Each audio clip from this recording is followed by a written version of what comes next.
Я є прихильником свободи слова. Мені може не подобатись те, що відбувається на програмі, але я віддам життя за те, щоб вона була.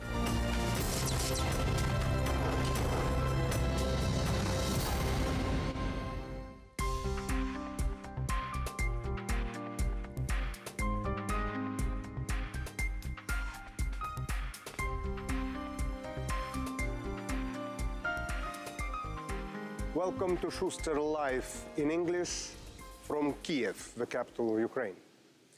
We'll talk about Donbass. What is happening in eastern Ukraine? Is there peace in sight? Dirk Lustig, a German journalist, producer and photographer, has just come back from the region of Donbass, and he will tell us all about his fresh impressions. Valentin Nalivaychenko, he was the head of the security service of Ukraine from 2006 to 2010, and now is leading a civic movement which is called Justice. Jason Smart, a political scientist. Gulliver Krag, a correspondent for France 24 in Ukraine and Poland. And Peter Dickinson, chief editor of Business Ukraine magazine. So Dirk, what did you see, what did you hear, what did you understand? You want to start the show with a depressive note. Summary, depressing. It's my 15th or 20th trip to Donetsk. For the first time we were not allowed to work, but of course we saw a lot. You were not allowed to work by whom? By the local authorities. You need to get an accreditation. And you were in the zone, in the area which is not controlled by Ukrainian absolutely. Armed forces? I was in both. We ended the depression with 2 days of holidays in Shirokine. But first we went to Donetsk. And although we were told before that we were not welcomed, we still went there and tried to settle the issue. But it didn't work out. And I haven't been in Donetsk since May.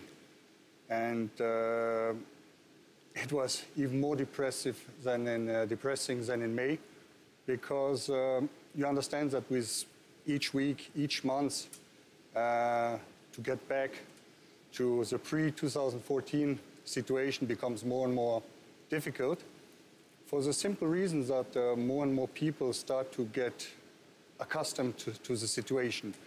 And although in Donetsk you never have quite 24 hours, life is absolutely picking up, if you can say so.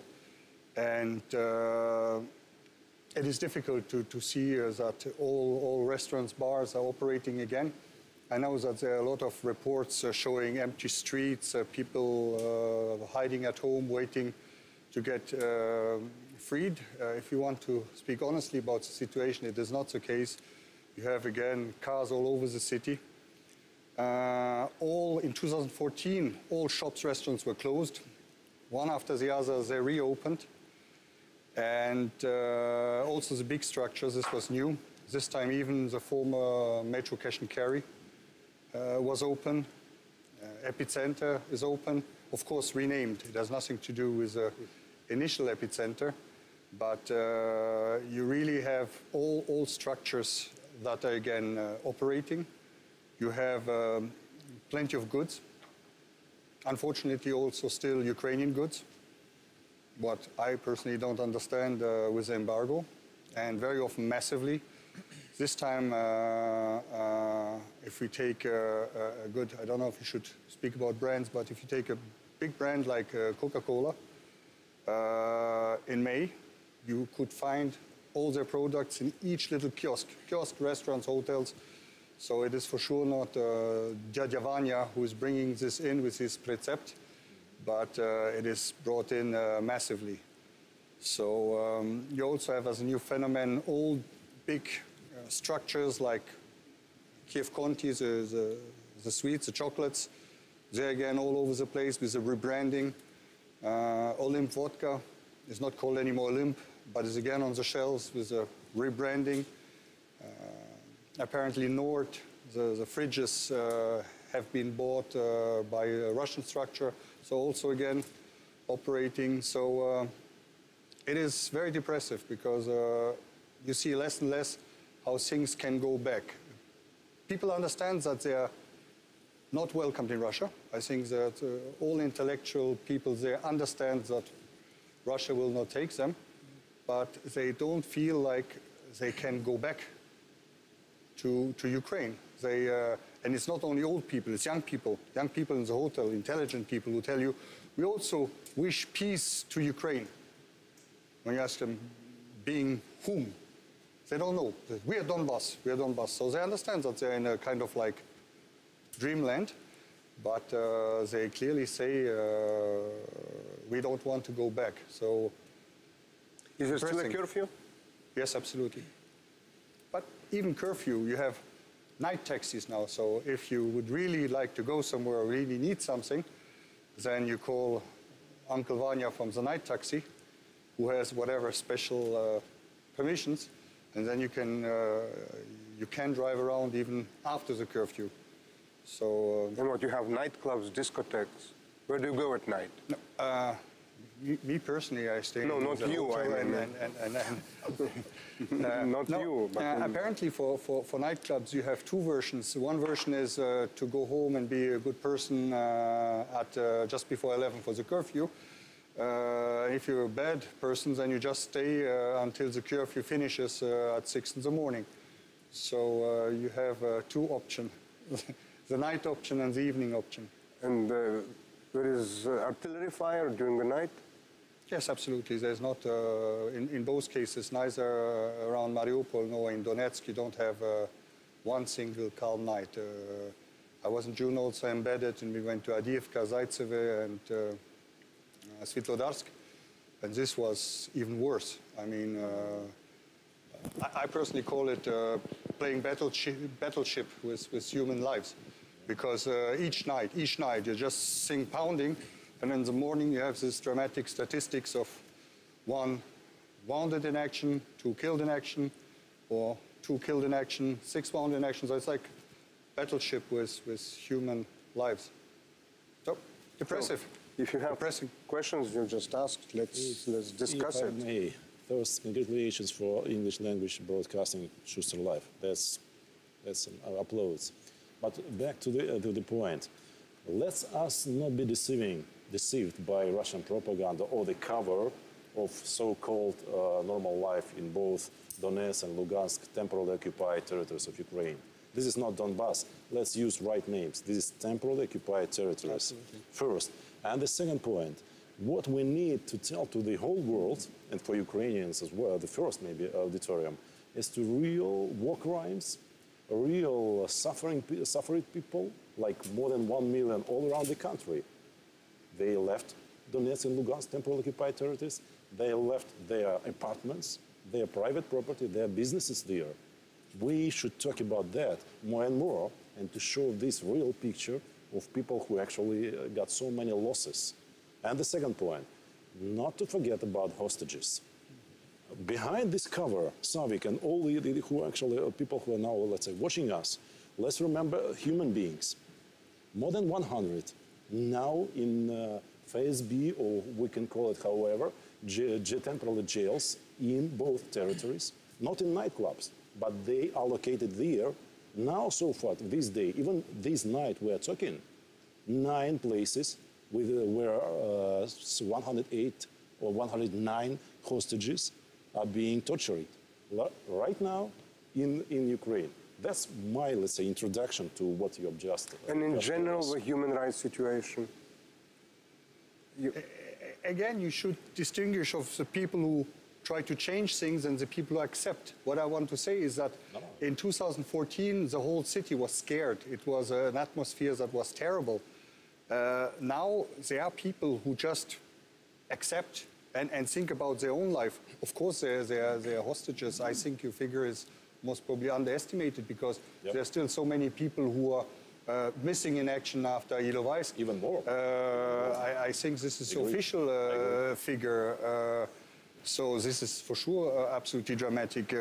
For me, it is always amazing when the international community speaks about elections in the occupied territories, because I think Ukrainian diplomacy is not using always the right approach when they're having these dialogues internationally, because our French and German friends say, you need to have elections. And then you get the border back, and Ukrainian side always answer, no, give us first the border back, and then we have elections. I think this is the wrong approach.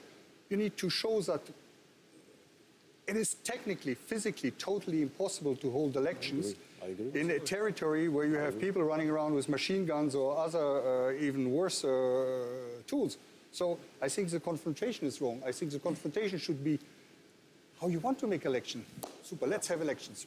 Next month, how? How?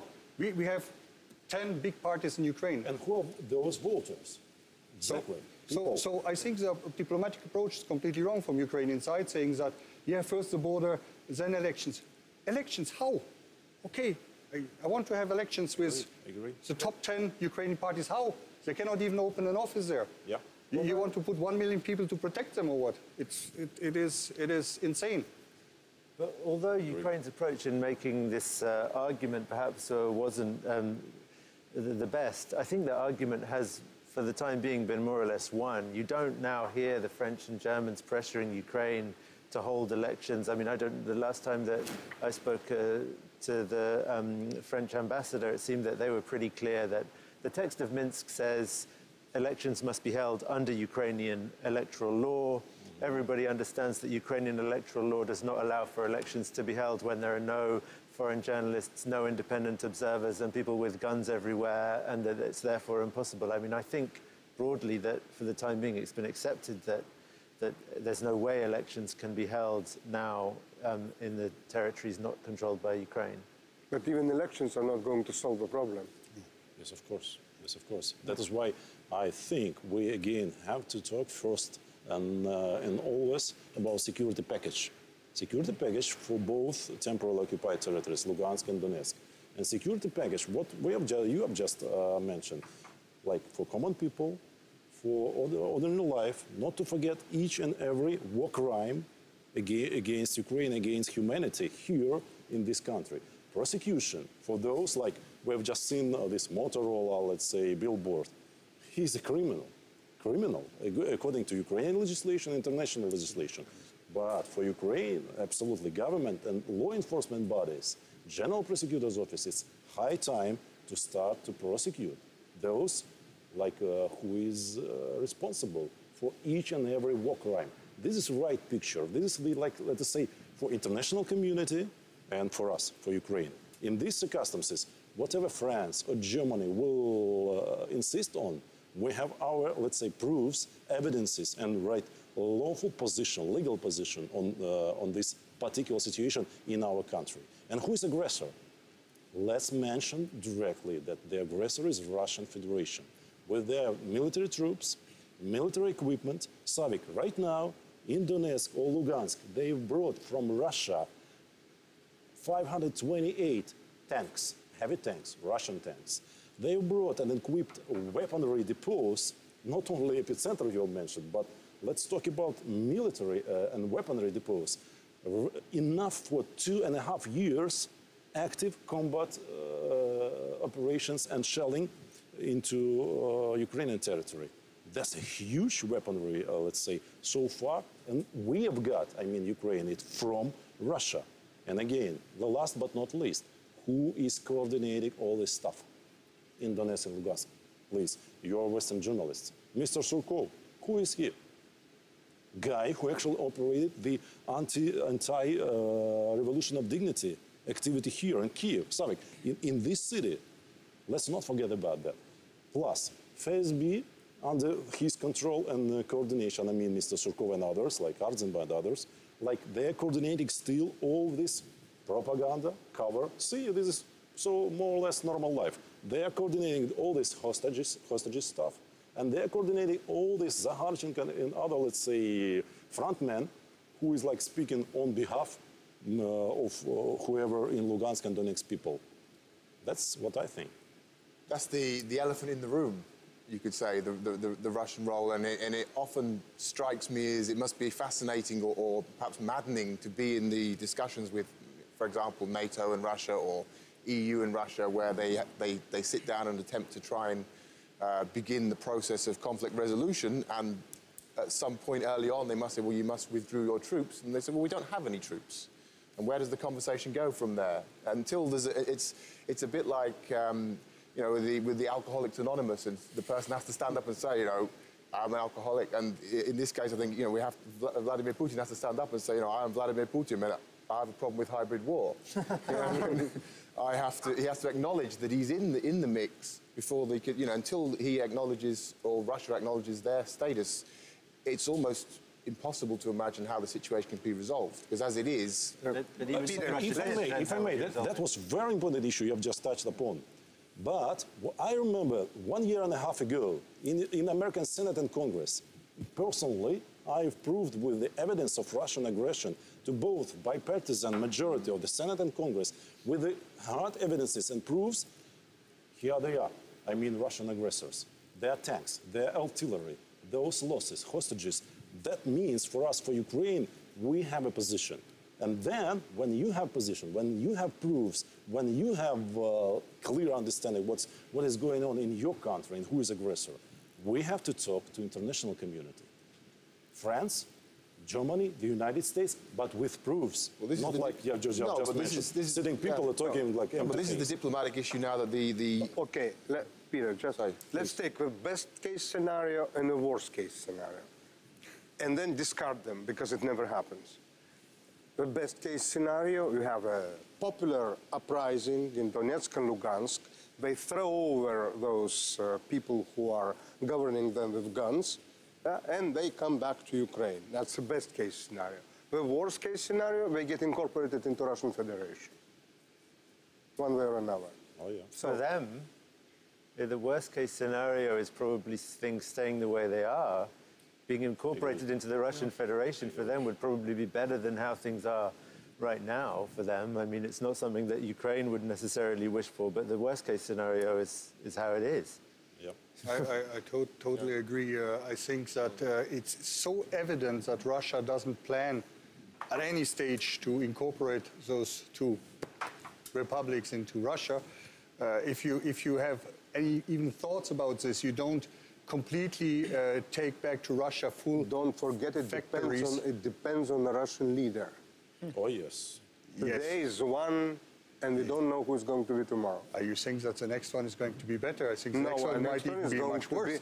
So then you get incorporated. No, because it's much better like this. Incorporated, it means that you need to take care of those people. The infrastructure is destroyed on such a level that I'm sure whether Putin... They took it to Russia in many ways. They took full factories. Absolutely. To Russia. Agree. Why to do this if you have any thoughts to... And what to do with the Donbass? Look what they did with their coal industry in the Russian part of Donbass. True. They just closed it down. So I think that my worst case scenario is to continue like it is today for another 10, 20, 30 years. You know, when people think, yeah, it needs to be settled very fast. I mean, the Cyprus issue started in '74, and we are now in 2016, and it is not solved. Look at Pridnestrovia, look at Abkhazia. Unfortunately, those conflicts can last very, very long, with the difference that this is not a frozen conflict, because each day people get injured, each day people die. Each day people get kidnapped, because we have a little piece of Stalinism also there, so it's very cool now to if you have a neighbor that annoys you, to make a small phone call and say, I think my neighbor is pro-Ukrainian. So there were clear cases of people who just were taken to the basement because the neighbor decides that he's pro-Ukrainian.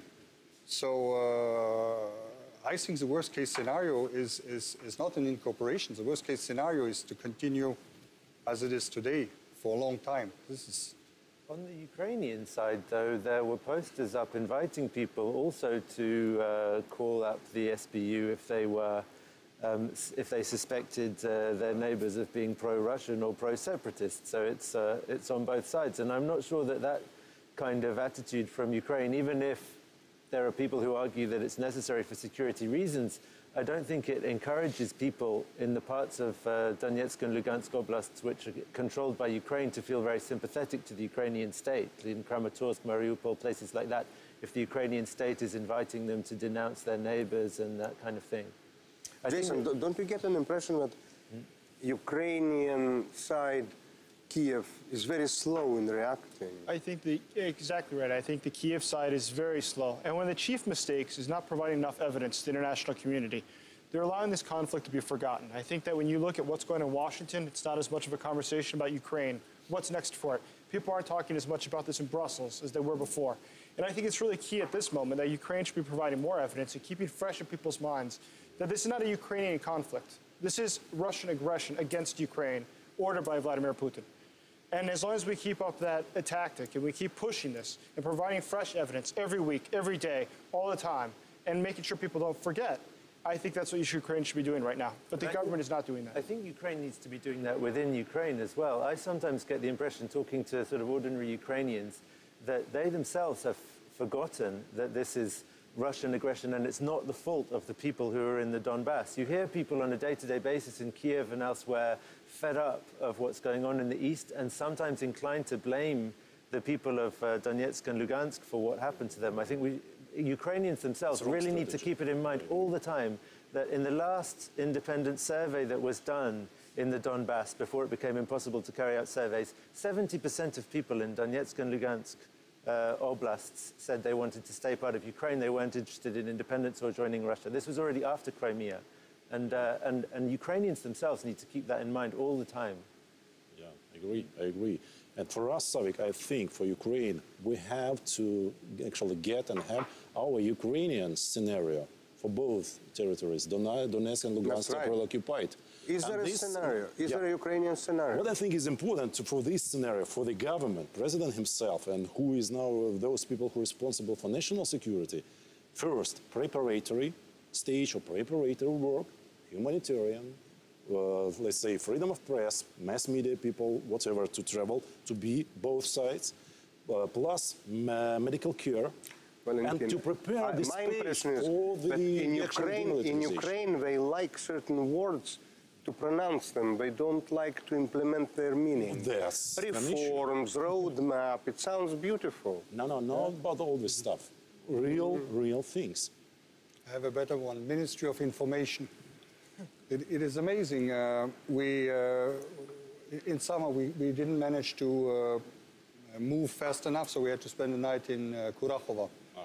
And I, as usual, woke up and switched on the TV, and I saw the face of Pushilin. Pushilin, who is one of the big leaders of... so we are in Kurakhova, a territorium that is controlled by Ukraine since 2014. And 2 years after that, they still don't know. It was the best hotel that they have in Kurakhova. Even there, they don't manage. We had 3 Russian channels and 2 DNR channels. Plot, and I forgot the name of the second one. So-called Donetsk Republic, yeah? Incredible.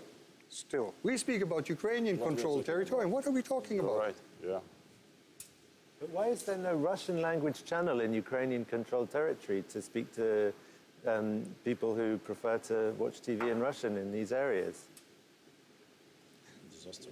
You are asking a question which has no, has no answer.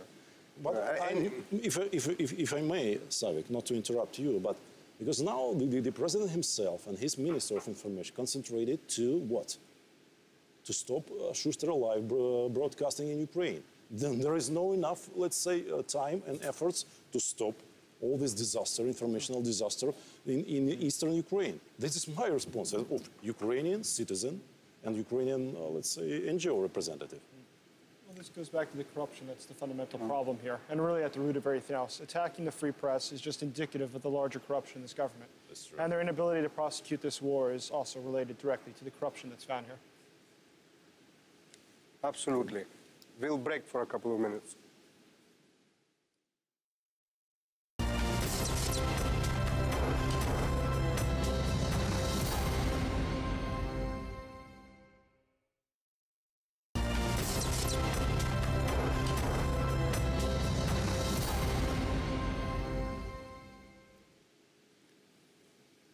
Welcome to Shuster Live from Kiev. So, Valentin, let's talk a little bit about this roadmap, because very few people, I don't understand really what this government is doing. I don't. I understand that the Minsk agreements, which were imposed upon Ukraine by Russian force, Yellow-Ice and Debaltsevo, Minsk 1, Minsk 2, don't work. That Mr. Hollande and Ms. Merkel are facing their own problems, their own future elections, and they're going to pay attention less and less to this process. As far as the new American president is concerned, we don't know. So it's all in Ukrainian hands now. I agree, Savik. But let's start talking. When you're going through hell, keep going. This is not my words, Mr. Churchill, please. But anyway, let's keep going. I've just briefly mentioned that we need Ukrainian scenario, not roadmap, not talking, not blah, blah, blah on these issues, but Ukrainian plan, international community, international support. And Mr. Trump, yes, is crucial. His position and his, let's say, support to our peace plan for our territory. Territorial sovereignty, yes. In Mr. Trump platform, Republican platform in the United States, they clearly supported us, talking that they'll never recognize, and Mr. Trump himself, Crimea annexation. True? Yes, that's true. That's another story why Mr. President... I do believe that the United States will never recognize. They never recognized the occupation of the Baltic states. Yeah. But it took, it took Mr. Gorbachev to come to power. Let us not be Mr. Gorbachev. Sorry. Let's keep going. So what I think is important, preparatory stage, what I've briefly mentioned, humanitarian, medical care, and let's treat those people, you're absolutely right, under the temporary occupation like our citizens. Let's not cut off them, let's treat them. They are, let's say, we are ready to provide them, whatever, let's do that. But this is only the preparatory. Then I think realistic plan is to start real demilitarization. Meter by meter, region by region, city by city. Mr. Evgen Marchuk, by the way, I think, elaborated a very good formula to withdraw from both sides at least artillery, at least mortars and other, let's say, weaponry killing civilians. Let's start with the stop killing civilians. I think this is the best ever initiative of Ukrainian, whatever, government, president, and other, let's say, officials responsible. Then, the occupation. What does it mean, the occupation? That's the second stage after demilitarization, to bring back peaceful life for whom? For local communities there in Donetsk and Lugansk. Same time, demanding, insisting to get back our citizens who were forced to leave their, let's say, homes and apartments in Donetsk and Lugansk regions. I really think that the best ally ever for us, for Ukrainian government, to really stop war in Donetsk and Lugansk regions are those people who are suffering and still suffering because of being replaced by this war and Russian aggression. Then, maybe why not local elections, maybe other issues with international communities like OSCE and other, let's say, institutions there, to bring back normal life. In common words, let's find scenario to substitute Kalashnikov with any other agenda for local communities. Business, yes. Medical care, yes. Whatever, guys and ladies, do whatever you want, but not stop shooting, stop killing. Get from us, from Ukrainian government, whatever we can provide you with, but stop killing. Stop the actually Is it possible to talk that way to Zakharchenko, who is the head of so-called DNR and LNR, Platnitsky? Is it possible to find them a common language? I don't think that it makes even sense to talk to them because they have nothing to decide. Oh, yeah. I think the question is how you can bring our big neighbor friend to give this order, because it is clear those people don't decide anything by themselves. This is totally clear. Even this problem now with accreditation. You think that whatever they call themselves, press office or Minister of Information Donetsk decide suddenly that they don't let in journalists. There was two issues this autumn, one with a report from Frontal 21, the other one from your colleagues, that showed this lady who did a beautiful movie showing when they say, put on some Ukrainian costumes and shoot a little bit back on us. So after this, I think that there was a clear instruction from Moscow saying, guys, if you cannot handle press, then for the moment, that's it. No one comes in and out, and now they will for sure send someone from our big brother who will put order in this and put system in this, and then you will see that accreditation will be reopened because there are still foreign journalists working in Russia. So they once again found a place where the local management was absolutely not able to handle the situation, so they stopped, and they will arrange it with help of some professionals. Oh, yeah. So without Russia, we can speak what we want about Minsk 1, 2, 3, 4. First of all, for me, Minsk is just a way of stopping massive killing. Minsk allowed to stop the completely active phase. Although Debaltseve fall after Minsk too, because Uncle Vladimir Vladimirovich decided to quickly, это еще надо. So this we still need to finish. So Minsk has for the moment the only purpose to stop this massive killing and the active fight.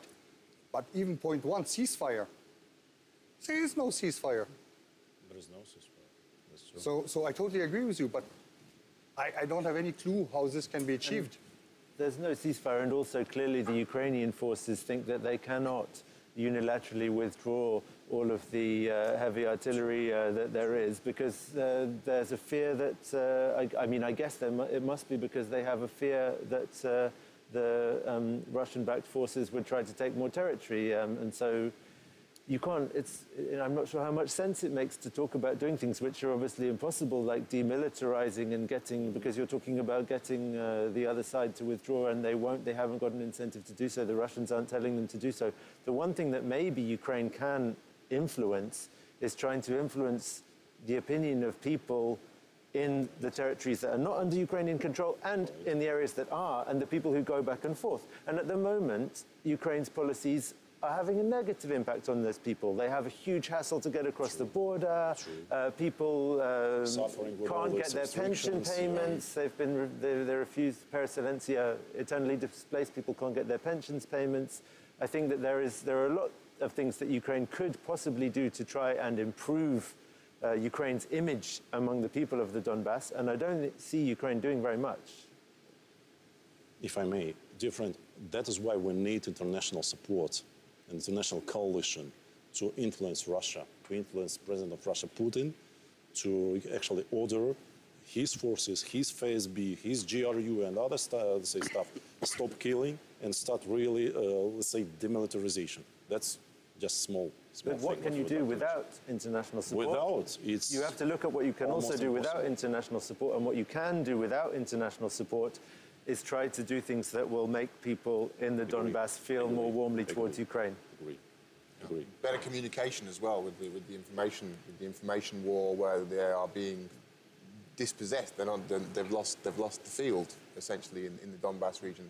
But on the diplomatic front, I think the ruling from the Hague, the International Criminal Court report, is a very interesting opportunity for Ukraine. Just yesterday, obviously, Russia will disregard it, has disregarded it, and said that we don't recognise the implications of this, but it does give added credibility to the added weight to the argument. Again, this is Russian aggression, and that needs to be very much a key message for Ukrainian diplomacy going forward for months and months. It's not just, we don't say this, NATO doesn't say this, the International Criminal Court says it's The Hague, which is, however flawed or weak an organisation it may be, it's the premier voice for international law in this area.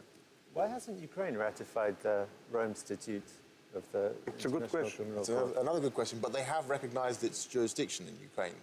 I voted for when I used to be the member of the parliament. I voted for to recognize. Do you know why it was not adopted? Last question to the presidential faction in the parliament and Mr. Yatsenyuk faction in the parliament. Why still we have this double game? What were the arguments that were made at the time? Ratify and go immediately with those proofs, evidences of Russian aggression and human losses and economic and social losses?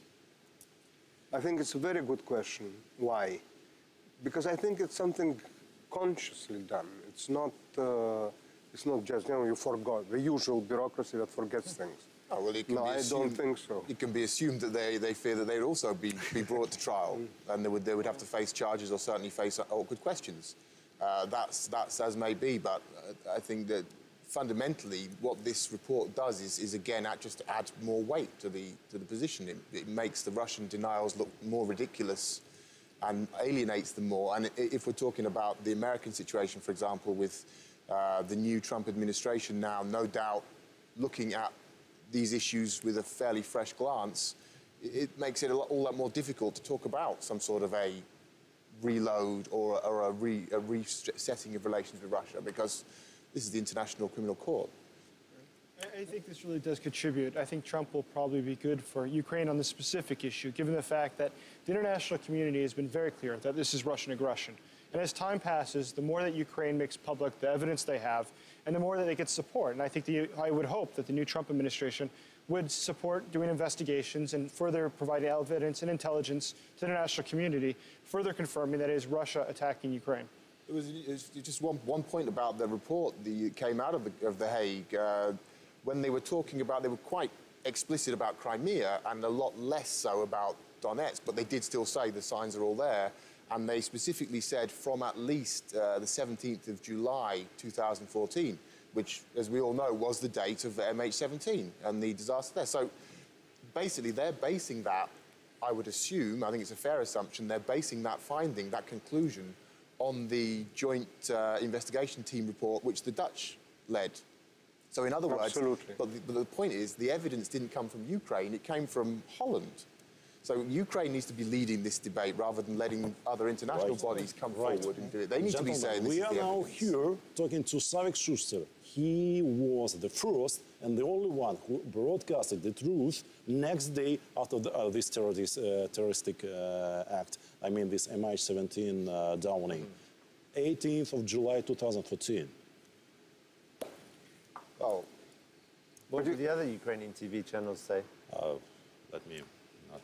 No, but look, it was, well, forget about it. It's not really an issue. I don't remember what they said, but no one was investigating really immediately. Everybody was shocked. No one knew what to say. Everybody has his own owner, and you don't know what the owner thinks. And then you get oligarch 1, oligarch 2, oligarch 3. Somebody in July is on vacation. You can't reach him, and you don't have a position. You know, it's kind of simple.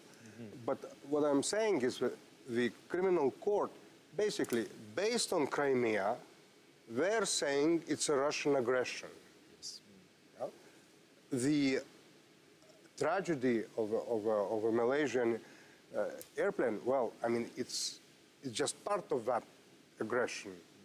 Yes. but this was the specific date. You know, the date is I mean, you don't have Russian anti-aircraft technologies appearing in isolation. No, absolutely. If that's there, that's absolutely. the Russian army is there. I also Part think of it's very important. It's a dinosaur bone. The date is you very can build important. the whole structure from that, and this is one of the keys to that. That's why that is such an important issue, not only for the tragedy of the loss of life in itself, but because of what it says about the bigger conflict. That if that was there at that time, then clearly that's a smoking gun. But you see, but all the reports that come in the Western press, American and European, yes, Russia has not ratified. It's withdrawing its signature, no, but Ukraine hasn't ratified as well. And no one understands why. It's unfortunate in that sense, and it limits the impact in that. But in terms of the court of public opinion, you know, the reports about Ukraine have often been sort of couched in a he said, she said way. Well, they say that it's Russia. Russia says it's not. Now they can say, well, it's he said, she said. They said. You know, the international court has spoken now. That's the biggest authority yet to make this. And we've also had the UN vote, which was also non-binding, but also recognising the occupation of Crimea. It's definitely issued to Donbass, admittedly. But Russia is aggressor. Yeah, but again, these things are influential in the international opinion, because they are not associated with, you know, if NATO says okay, but people will be inclined to say, well, of course they would say that, because they have their own position vis-à-vis Russia, whereas the International Criminal Court in The Hague is recognized internationally as an authoritative voice. Yes, I understand Russia's position, in a sense, Putin's position, that they're handling 10 cases now, out of which only one is European, and that's Abkhazia. It's 2008. And obviously, Putin is risking there a lot. Yes. Yeah, no, Ukraine is not on the issue yet. It's not yet a legal issue. But it'll be going down the road for a lot in terms of legal consequences, in terms of them actually reaching some sort of verdict. I mean, it could be in 10, 15 years' time. Who knows, if ever.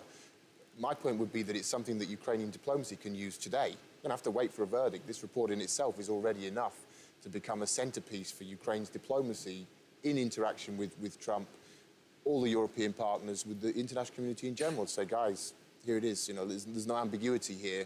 It's not just our evidence, but then bolstering it, getting the case together, getting international lawyers together to put the case as solidly as possible, and saying, you know, this is the key. In my opinion, the Russian role is the key to the whole riddle, the whole puzzle. We're talking about, you know, how can we get the people of Donbass? How can we, you know, win hearts and minds in the Donbass, or how can we influence people there, or interacting with whoever, Zakharchenko or whoever they have there at any given time.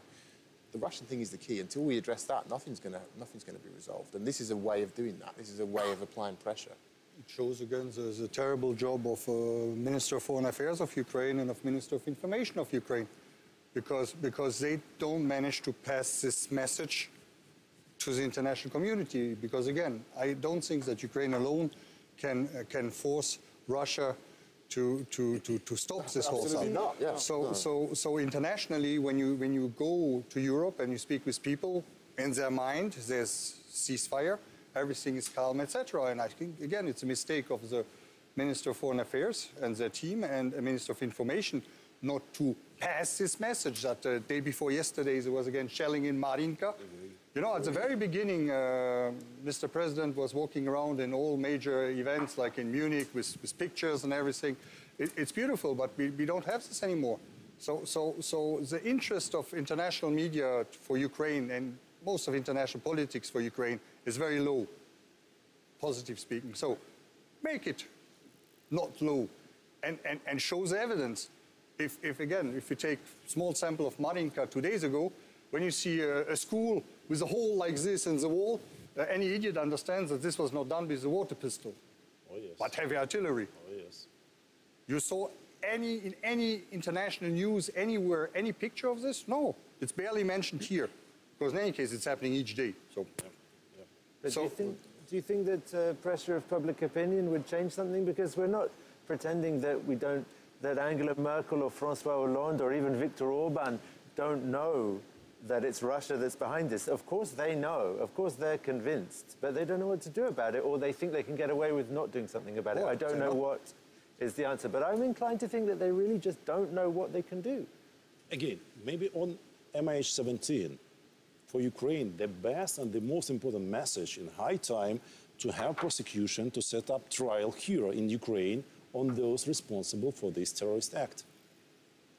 Ukraine, and now there is no political will or any other reason, but why not to actually organize and to have this trial and to actually at least name those whom we could say that you are responsible for the organization, you stood behind this Russian Book M1 and all other, let's say, equipment brought to our territory to commit this crime, international crime. That's the best message we can and should actually send to the international community. MH17 certainly shocked the world. Yes. But another event shocked the world, that Crimea was given away without one bullet fired. But the world understands that. That's another issue. You think so? The world understands that the Ukrainian armed forces were in no position to defend Crimea militarily at that time. Yeah. I think. Yes, and what is true that on 20th of February, Savik, we were here at the Maidans of Revolution of Dignity. 20th of February, Mr. Putin ordered to his troops, and look, 24,000 Russian soldiers appeared one day and night at the streets of Simferopol and other Crimean Ukrainian cities. One day, Russian Black Sea Fleet turned to be the occupational fleet. One day, they took under the control, you're absolutely true, all the infrastructure, all the, let's say, institutions and governmental bodies in Crimea. That's a real story. But who signed the agreement and actually the extension of the agreement for Russian Black Sea Fleet to stay in Crimea in 2010? Of course, Yanukovych. That's the actual, let's say, reason what happened and why happened in this way in Crimea. I agree with you. I think Russia is very good champion in long-term planning. Yeah. What always shocked me is when I start to dig a little bit information about all these Donetsk and Lugansk things, and when I saw that the organization called Donetsk Republic was created in 2005 already. Oh, yeah. By gentlemen who are still having an active role, although they disappeared at one moment, like Mr. Purgin. We speak about 2005. Why 2005? Because the Orange Revolution had happened. And after the Orange Revolution, Uncle Putin thought, Jesus, that's not good for me. So this is long-term planning. So I personally think Ukraine had zero chance in Crimea, because this was not organized in February. This was organized 10 years ago. It was activated ready in February. It was a plan that was already in place, and it was activated. So I think Ukraine had zero chance. Well, they were told by the international community not to oppose it. They were strongly advised by European and America to not offer military opposition, we're informed now, according to the records at the time. Yes, but Ukraine knows that Crimea is a problem since 1992 at least. And what did they do? Nothing? Yes. Nothing. Yes. They were completely infiltrated. Ministry of Defense was totally infiltrated. Your organization was totally infiltrated. Absolutely. We had Russians who were having government positions. Minister of Defense and other people. There was no Russian-Ukrainian army in 2014. There was no. I went to Lugansk next to Milovo in March. There were kids staying there with 2 degrees, with summer clothes. And at that time, the inhabitants of Lugansk was cooking and preparing food for them and giving them clothes. It was kids. It was not an army. So Couldn't they have done something between 2004 and 2010 during the period after the Orange Revolution? That's when maybe That you would have could been the focused. moment. That would have been the time. But the situation in Crimea was very much like my understanding was always like they just left it be. We're not going to disturb you, so don't get too upset about what we're doing, because we're not going to disturb you either. And it was autonomous in a very real sense, not just in a technical sense, but in a day-to-day sense. And you speak to people from Crimea, they're not surprised about the ease in which the takeover took place, unfortunately. Could Ukraine have offered military opposition at that time?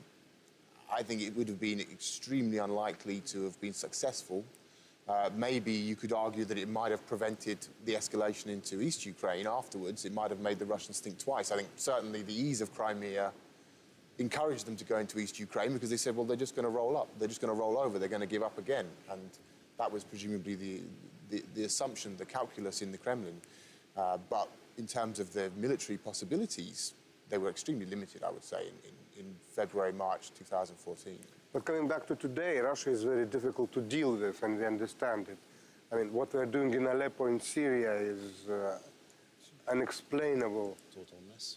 And the international community cannot do anything and cannot deal with it. So basically, I think that Donbass is Ukraine's problem. Above all and first of all.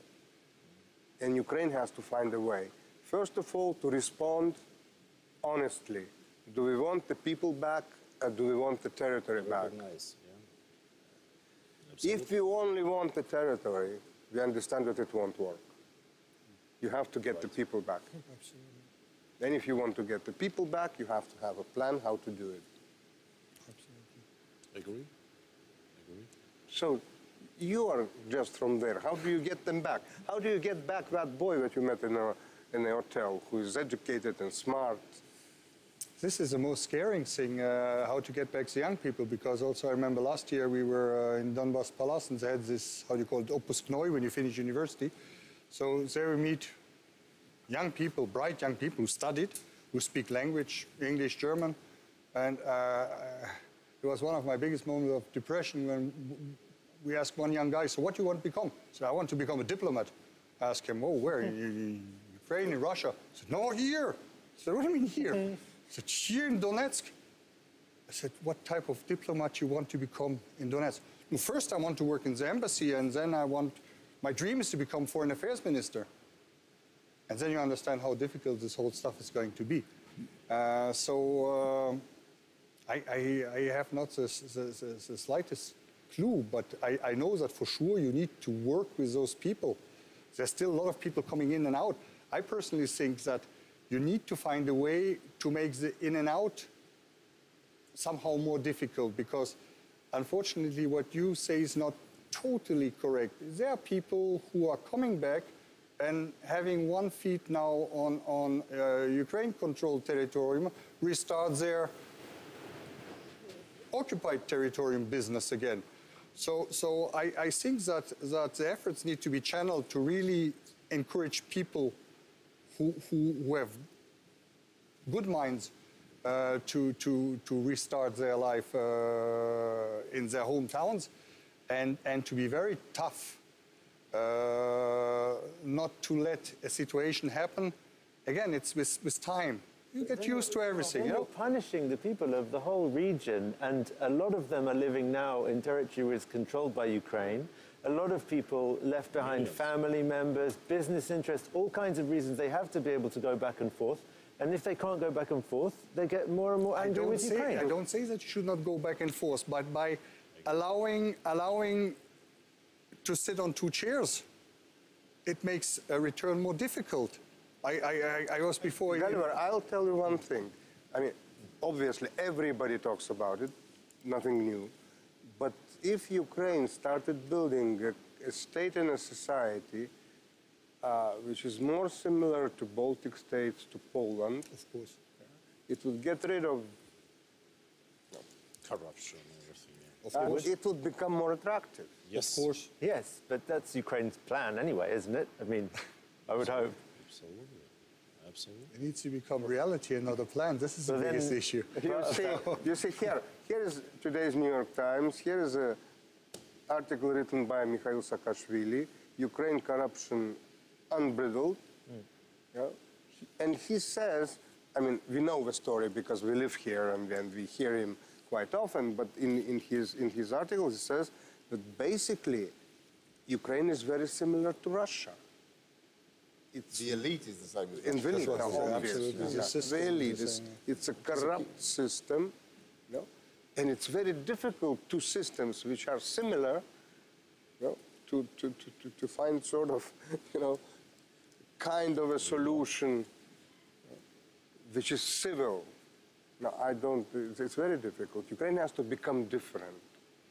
No, and if Ukraine will not become different, it will be very difficult to get them back. Threat to our national security and corruption. Let's call it actually killing and shooting into the backs of our soldier, and let's say deprive us of any possibility to restore peace and our national security and territorial integrity. But that's real dangerous. The president said we have 2 wars, one on the east and one against corruption. And the one against corruption is even more. It would have been a good idea to start fighting corruption on a local level in the east so that there would be no corruption on the checkpoints coming in and out of the DNR on the Ukrainian side. I remember one time going from Donetsk to Mariupol when I was still allowed in Donetsk.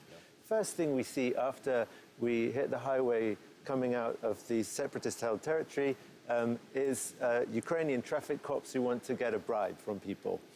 What kind of symbol does that show to people coming out of Donetsk into the new Ukraine, which is cracking down on corruption? It's exactly the same as before, perhaps even worse.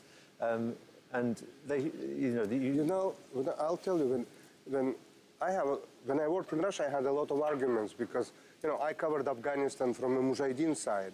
So I was not very well accepted among, say, the KGB elite, put it that way, even post-Soviet. And we argued, I said, you lost the war not because Stingers arrived, because you were selling your weapons to Afghan resistance. You were super corrupt. You were selling weapons which were killing your own soldiers. There was absolute corruption in the army. That's why you lost the war. And here you have a situation which is sort of not great. That's a good point. I think that the anti-corruption efforts would be best focused in the area that's closest to the conflict, where they could have the biggest impact. And also, I think there's an argument that local level anti-corruption efforts have a better chance of succeeding than on the national scale. But again, that was probably the idea with Saakashvili in Odessa, of course, and that didn't work out as they would have hoped, as he would have hoped, as we would have hoped. On the international stage, I agree with you. I think that's the best thing Ukraine could do right now to promote itself, is to seriously tackle corruption. And look at the United States that spent so much money on anti-corruption projects here, police reform and things like this that have failed. Jason, but look what's happening. Okay, Saakashvili, Dekonoidze, the police chief, out. All those young, enthusiastic Maidan supporters like Mustafa Nayem, they're not allowed anymore to represent the ruling party abroad, etc., etc., etc. We have so many signs that all that has been a show and it does not continue. I think anti-corruption can only work when you really get the impulse from the top of the country. And when I see what happened again, I was unfortunately in Donetsk when you had your e-declaration talk show. It is all going around, and again, Ukrainian press is responsible in this field also. It is all going around if this is legal, what is done on the top, or if this is not legal. No one is asking the question, is it ethical or not ethical? Right. Yes, it is legal that the president doesn't need to declare his villa in Spain. It is legal because he declared the company who owns the house in Spain. Bingo. But is it ethical? This is the question. The same with the Panama Papers. I'm sure that what he did and his lawyers did was legally fine because he has a lot of experts around him finding him the legal solution. But I always see the question is wrong here. No one is putting it. Is it ethical? Is an offshore company ethical? Is a house in Spain ethical? I think this is the question. Yep. Well, we'll leave it open for today. Thanks a lot. Our time is up. See you next week. Thank you very much. Thank you. Thank you.